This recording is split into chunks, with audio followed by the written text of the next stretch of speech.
فيلمنا النهاردة فيلم أكشن وإثارة، أحداث سريعة ونهاية غير متوقعة. يلا نبدأ الفيلم.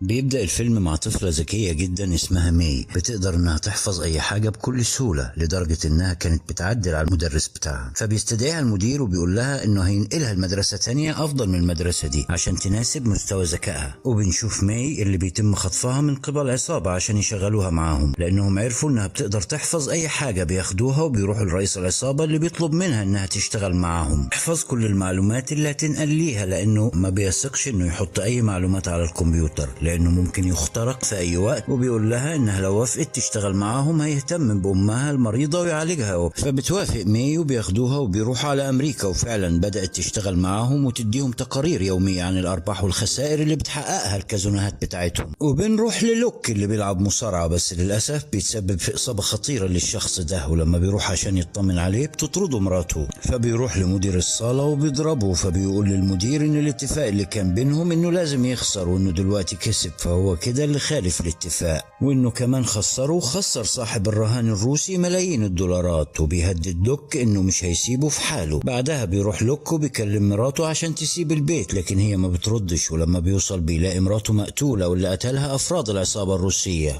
اللي البطل بتاعهم خسر. فبيقول له الشخص ده انه عارف انه ملوش اخوات، وابوه ومامته ميتين ومتوفين، ولو كانوا عايشين كان هيقتلهم، وكمان عارف انه بيحب زوجته فعلشان كده خلص عليها. وبيقول له انت دلوقتي تقدر تروح لاي مكان تحبه، بس هتكون تحت مراقبتنا، واي شخص هتحبه او هتحاول تتعامل معاه هنموته. فعلشان كده تريح نفسك من ده كله وترمي نفسك في اي بحيرة او قدام اي قطر. وكل ده وبيكون لوك مظلوم ومش مستوعب الموقف، وفعلا بيسيب المكان وبيمشي. وهو في القطر بيجي شخص يكلمه، لكن هو بيسيبه ويمشي خوفا عليه لا يتقتل بعدها. وبيروح يقعد في ملجأ للمشردين، فبيلاقي هناك واحد شكله متبهدل وبيطلب منه الحذاء بتاعه، فبيديهوله. وبعدها بينام، ولما بيصحى بيلاقي الشخص اللي جنبه مقتول، وده لأنه اتكلم معاه. فبياخدوه المسؤولين عن الملجأ عشان يسألوه عن اللي حصل، لكن هو بيقول لهم انه ما يعرفش حاجة، فبيسيبوه يمشي مقابل انه ما يرجعش للملجأ ده تاني. فبيمشي لوك وهو محتار ومش عارف هيقعد فين. فبيخبط في الراجل ده وبيفضل يشتم فيه، لكن هو بيسيبه وبيروح للسوبر ماركت. ولما بيجي يطلع الفلوس ما بيلاقيش اي حاجة، فبيفتكر الراجل اللي شتمه وبيعرف انه هو عمل كل ده عشان يسرقه، فبيفضل يضحك على اللي حصل له. وبعدها بياخدوا واحد من الشرطة علشان يطلعه بره، فبيتفاجئ انه هو لوك، فبيقبض عليه وبيودوه لجراج وبيفضلوا يضربوا فيه. وده لان لوك كان الاول شرطي وتم فصله، وبيكون سبب ضربهم له انه فضحهم وقال على شغلهم انه مشبوه. وبنرجع لمي اللي بتكون نايمة، فبتيجي لها واحدة من العصابة تعرفها ان امها ماتت من اسبوعين والعصابة مخبية عليها، وبتطلب منها ما تقولش اي حاجة عشان ما تتسببش في اذيتها. فبتتعامل مي عادي قدام العصابة، لكن وهم ماشيين في الطريق بتهجم عليهم العصابة الروسية. بتحاول مي تهرب منهم، لكن بيقدروا يمسكوها وبيودوها لرئيس العصابة اللي بيفضل يسألها اسئلة عن ارقام الحسابات السرية اللي هي حفظتها، لكن هي بتقول انها ما تعرفش اي حاجة عن الارقام دي. فبيهددها انه هيفضل يعذب فيها لحد ما تقول له. وبتدخل البنت اللي كانت معاها في العصابة وبتطلب منها تقول لهم على الارقام وتشتغل معاهم لانهم هيدوها فلوس اكتر. فقالت لها مي انها لو قالت لهم على الارقام دلوقتي هيقتلوها. فبتفشل البنت دي في اقناعها وبيخلصوا عليها. بعدها بتوصل الشرطة عشان ضرب النار اللي حصل، تستغل مي انشغالهم وبتقدر تهرب منهم. وبيكون اللي بعت الشرطة ليهم هي العصابة الصينية بالاتفاق مع وولف يرجع لهم البنت.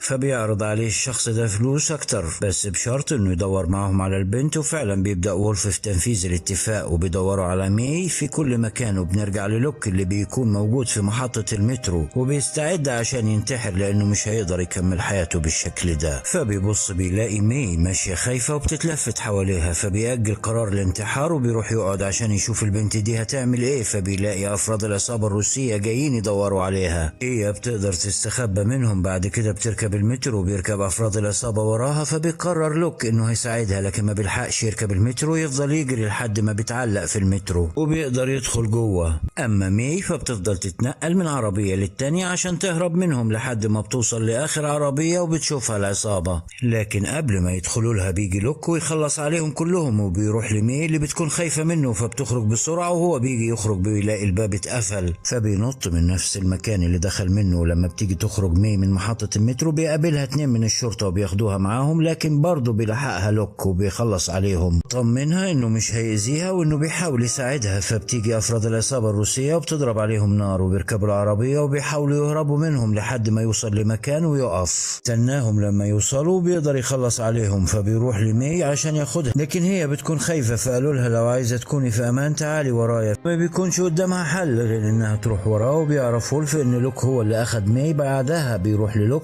عشان يشتري هدوم جديدة وبيروح يحجز في فندق وبيطمن مي ان محدش هيقدر يوصل لها هنا، وبيفضل يسألها عن اللي العصابة بتعمله وانهم بيجروا وراها ليه. فبتقول له ان المفروض انها كانت تقابل واحد وتقول له على الارقام اللي هي حافظاها وتاخد من نفس الشخص رقم وتديه للعصابة. فبيطلب منها انها تقول له على الارقام. تعرف ان الارقام دي عبارة عن شفرة ومكان موجود فيه خزينتين، وهنا تقدر العصابة الصينية انها تحدد مكان مي عن طريق جهاز التتبع اللي موجود في تليفونها، وبيعرفوا انها موجودة في فندق. بيوصلوا وبيهجموا على الامن وبيخلصوا عليهم. فبيسمع لوك ضرب النار وبيعرف ان العصابة وصلت، فبياخد تليفون مي وبيرميه وبيطلب منها تكتب الارقام اللي حافظاها في الورقة دي. بعد كده بياخدها وبيهربوا من على السلم، وبتوصل الشرطة وبتتعامل مع العصابة. ولما بينزل لوك بيلاقي العصابة موجودة في كل مكان، فبيقرر انه يهرب مي ويتعامل معهم، لكن للأسف بيشوفوا مي وهي بتهرب فبياخدوها وبيخرجوا الناس الموجودة في الفندق عشان هم كمان يقدروا يخرجوا وسطهم. وبيقدر لوك هو كمان يهرب، لكن الشرطة بتكون وراه، فبيقدر انه يسرق عربية ويهرب بها منهم. وبيكلم رئيس العصابة الروسية على انه شخص تاني عشان يعرف مكانه. ولما بيعرف مكانه بيروح ياخد تاكسي وبياخد معاه واحدة من الشارع عشان يقدر يدخل الكازينو.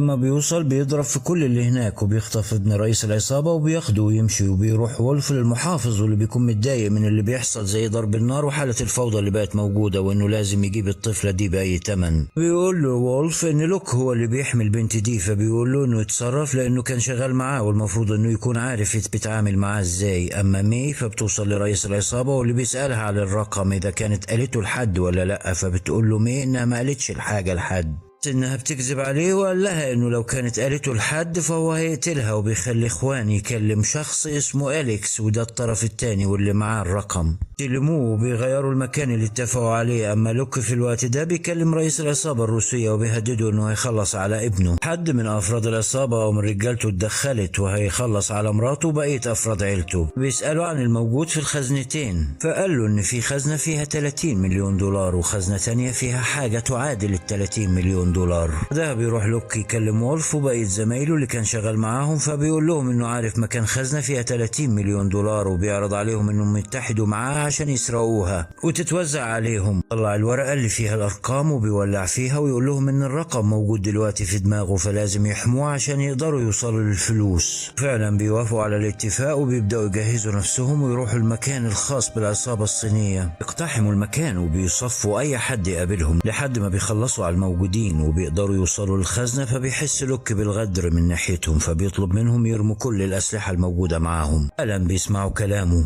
بيحاول انه يفتح الخزنة وبيتعمد انه يغلط عشان يشوف رد فعلهم وبيرجع يكتبوا تاني، بس المرة دي صح. لكن قبل ما يفتح باب الخزنة بيمسك المسدس وبيخلص عليهم كلهم. ده وولف لانه الوحيد اللي ما كانش حاسس من ناحيته بأي غدر. فبيفتحوا الخزنة وبياخدوا الفلوس وبيهربوا. لما بيطلعوا بيلاقوا الشرطة في كل مكان، فبيقول لهم وولف انه في مصابين كتير، الشرطة موجودين جوه وحاولوا تنقذوهم. ده بيروحوا للعربية اللي هيهربوا فيها، بس قبل ما يركبوا بيكتف لوك وولف ويحطوا في شنطة العربية. بعدها بيكلم لوك المحافظ ويعرفوا انه معاه 30 مليون دولار وانه عايز يوصل للطرف التاني. كان بيديله رقم أليكس واللي المفروض انه كان صديقه زمان وكانوا شغالين مع بعض، وبيعرفوا لوك انه سرق الفلوس اللي المفروض أليكس كان هياخدها. وبيسألوا عن اللي موجود في الخزنة التانية، فبيقول له انه فيها اسطوانة عليها معلومات العصابة الصينية ومصادر الفلوس بتاعتهم وكل عملياتهم المشبوهة اللي نفذوها. فبيقول له لوك انه هيدوا له الفلوس ويسيب كمان الاسطوانة معاه، وده مقابل انه يسلموا الطفلة ماي. فبيوافق أليكس على العرض وبيروح يقابل خوان فبيسألهم على الفلوس. فبيقول له خوان انها موجودة في الخزنة اللي اتفقنا عليها، وبيطلب من ماي انها تقول له الرقم، فبتقول له ان الرقم طويل ولازم يتكتب.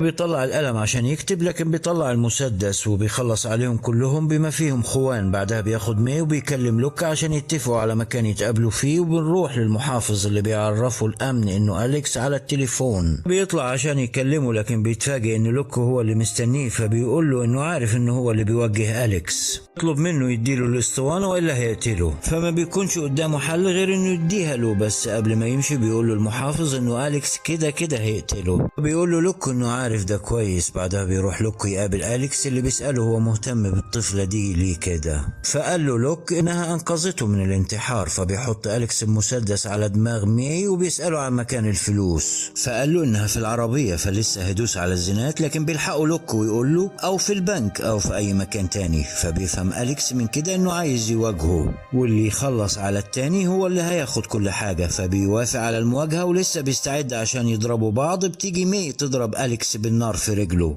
وبيكمل عليه لوك وبيروح يشكر مي انها انقذت حياته مرتين، وبيسألها هي عملت ليه كده، فقالت له انها شافته وهو بيقتل العصابة فخافت لا يقتله زيهم. بعدها بيروح يفك وولف وبيديله 50,000 دولار ويشكره على المساعدة، وكمان بيفك ابن رئيس العصابة الروسية وبيسيبه يروح، وبيبعت باقي 30 مليون لرئيس العصابة الصينية، وبيقول له ما يحاولش يدور على مي تاني عشان لو حصل هيسرق كل حساباته اللي في البنك. فبيطلب الرئيس طيارة عشان يرجع لبلده تاني، وبياخد لوك مي عشان تعيش معاه، وبيتفق معاها انها تكمل تعليمها من تاني وهتعيش معاه لانه هيقدر يحافظ عليها. اذا حابب تشوف محتوى تاني زي ده ما تنساش تشترك في القناة، قناة ملخص فيلم.